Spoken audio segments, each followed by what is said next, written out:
ये पेपर का नाम जो है Europe from the middle ages to renaissance, 7th century 16th century. ये 5th सेमेस्टर बीए प्रोग्राम का है पेपर। ये 2021 और के जो है पेपर में ये पहले बार बीए प्रोग्राम में जो रखा गया था, इंक्लूड हुआ था।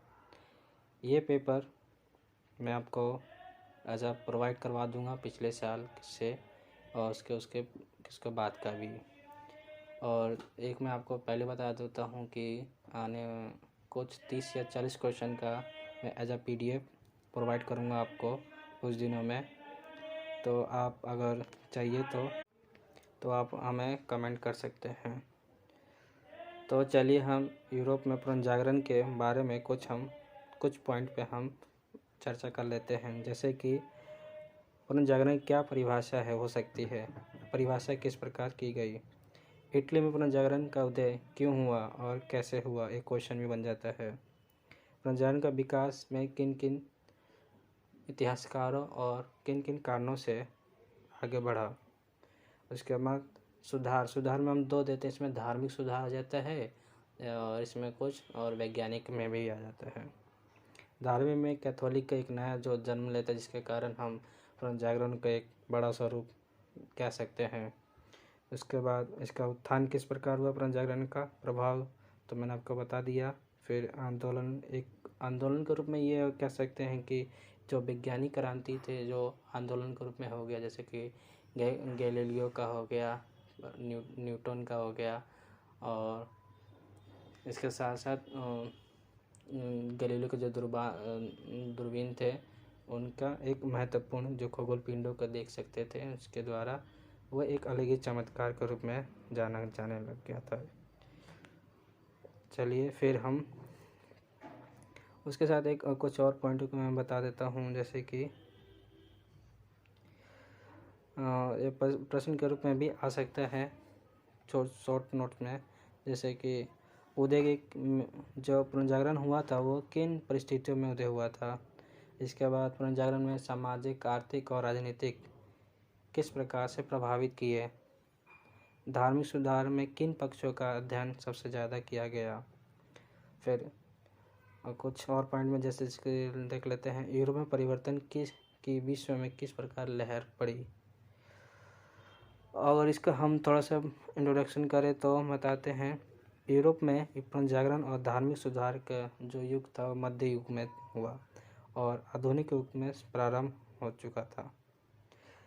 इसमें कुलीन और पादरियों के गठबंधन का युग कहा जा सकता है, क्योंकि इसमें कृषक वर्ग और प्रभावित वर्गों के माध्यम से ही पिसता रहा।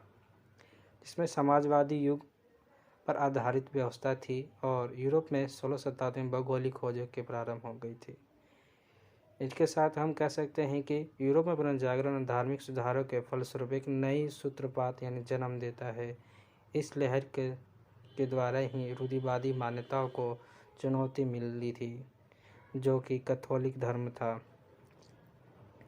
ये चुनौती न एक धर्म थी बल्कि एक नए विचारधारा का प्रतीक भी माना गया और यह मध्य युग की शक्ति के उदय हुआ। जीवन के सभी क्षेत्रों में परिवर्तन की शुरुआत हो चुकी थी। यह परिवर्तन पुनर्जागरण कहलाता है। ये पुनर्जागरण का उदय इटली में धीरे धीरे से परिवर्तन का ये एक लहर शुरू हुई और ये आगे चलकर एक बड़ा सा पूरा यूरोप में फैल गया। ये नए विचार, परिवर्तन और रूढ़िवादियों की एक शक्ति से विरुद्ध किया गया था, परंतु ये लहर आगे बढ़ गई और इतनी बड़ी कि एक पुनर्जागरण की शुरुआत 15वीं शताब्दी में मानी जा सकती थी, क्योंकि ये युग इतिहास का युग कहा जा सकता है। इसमें वैज्ञानिक दृष्टि से भी एक नए विद्वानों ने अपना खगोल के शास्त्र तथा इनके साथ एक नए आविष्कारों का भी जन्म दिया था। इसमें न केवल वैज्ञानिक, धार्मिक, इसके साथ साथ एक चित्रकारी के रूप में भी इसमें यूरोप में पुनर्जागरण की क्रांति को उदय किया। ये एक नए पुनर्जागरण के रूप में धार्मिक सुधार और प्रोटेस्टेंट का उदय के रूप में भी जाना जाता था, क्योंकि ये प्रेरणा स्रोत महान प्राचीन यूनानी रोमन साम्राज्य थी। ये पुनर्जागरण यूरोप के प्रत्येक क्षेत्र में प्रभावित कर रहा था। आंदोलन ने निरंकुश राजतंत्रों पर समर्थन के लिए बाध्य कर दिया था। यह धार्मिक आंदोलन का मध्य यूरोप और सांस्कृतिक जीवन के लिए अत्यंत महत्वपूर्ण सिद्ध हुआ, क्योंकि यह परिवर्तन बहुयामी के साथ साथ अश्वयामी भी बन गई थी। यह यूरोप एक आधुनिक युग में का जन्म देता है। ये थोड़ा इंट्रोडक्शन था। अब इसका हम परिभाषा का बात करें तो रेनेसा यानी पुनर्जागरण की परिभाषा की बात करें तो रेनेसा जो रूप से फ्रांसीसी शब्द का है, ये अर्थ का मतलब होता है कि पुनः तथा जन्म तथा पुनर्जन्म यानी पुनरुत्थान के रूप में भी कह सकते हैं। ये 15वीं शताब्दी की सभ्यता की प्राचीन केंद्र इटली में साहसी और कला का क्षेत्र में एक नए विचार का उदय हुआ। ये महान यूनानी और रोमन सभ्यता की एक आदर्शों के रूप में प्रेरित थे। न कि केवल ये पूरे यूरोप में परिवर्तन की लहर सी थी, परंतु इस परिवर्तन की लहर को पुनर्जागरण और रेनेसां को कह सकते हैं। या कुछ इतिहासकारों का कहना था कि जिसमें से एक थे J.I. स्वैन, की शब्दों में कह सकते हैं कि हम पुनर्जागरण एक सामूहिक शब्द है जो मध्य युग के अंत और आधुनिक युग के रूप में परिलक्षित और सभी बौद्धिक परिवर्तनों के रूप में कहा जा सकता है। एक और अन्य इतिहासकार जो थे जिनका नाम है H.A. डेविस, जो एक अच्छे इतिहासकार माने जाते थे। इनका कहना था कि पुनर्जागरण के अभिप्राय है जो मनुष्य के साहसी और स्वतंत्रता को प्रेमी और नए जन्म देता है। तो मध्य युग में धार्मिक शक्तियों के केंद्र की लहर जंजीरों में जकड़े हुए थे, इनका कहना था। इस प्रकार से एक अन्य इतिहासकारों ने अपने अपने मतभेद दिए थे और यही कारण था कि एक इटली के महान और जो रेनेसां का जन्म देता है। इसके साथ साथ हम एक प्रतिक्रियावादी को चुनौती देने के लिए भी हम रेनेसां को हम तर्क और उद्धार और मानवता के साथ साथ आगाज के रूप में जोड़ता एक लहरा परिवर्तन के साथ साथ सामाजिक धार्मिक जागरूकता बढ़ाती तथा साहित्य कला और सांस्कृतिक वैज्ञानिक दृष्टियों से बढ़ा दिया था। यही एक नए विचार का दृष्टिकोण से एक नए जन्म हुआ जो पुनर्जागरण का कहलाया। अब हम जानेंगे कि इटली में पुनर्जागरण के उदय हुआ तो क्यों हुआ। ठीक, तो हम चलते चलते शुरू करते हैं। यूरोप में पुनर्जागरण उदय सबसे पहले इटली में ही माना जाता है। इटली से ये लहर फ्रांस, इंग्लैंड, स्विट्जरलैंड, जर्मनी और नीदरलैंड आदि देशों में फैल गई।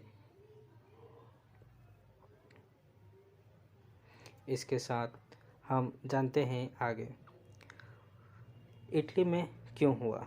तो देखिए इटली का उदय कैसा होता है। इटली यूरोप सभ्यता और संस्कृति का केंद्र रह चुका था और रोमन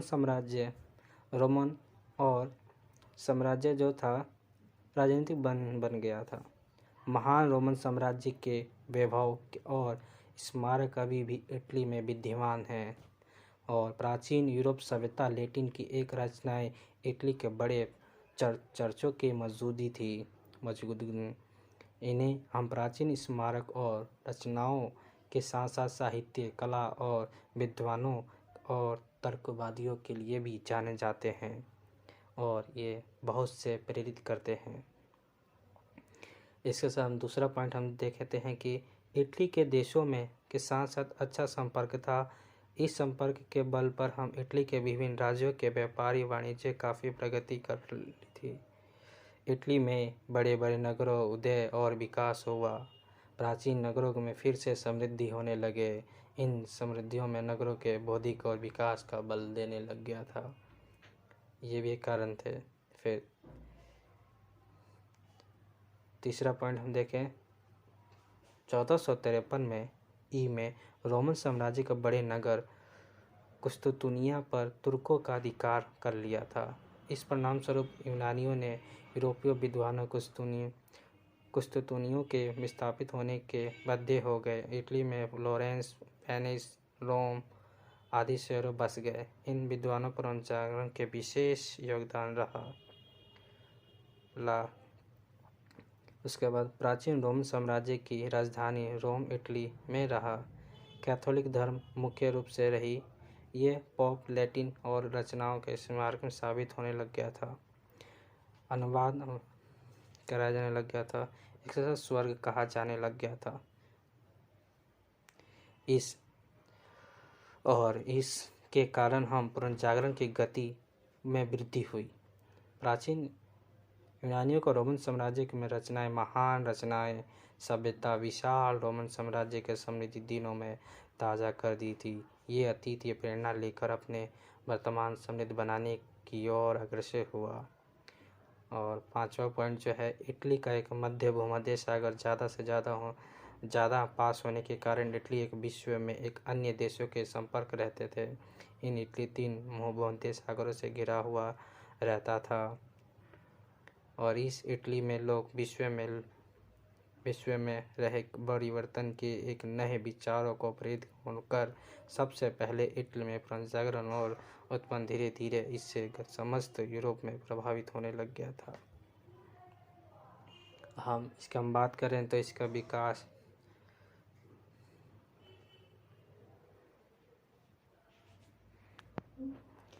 हम अगले जो पार्ट में देखेंगे। इटली में पुनर्विकास किस प्रकार हुआ और विकास होने में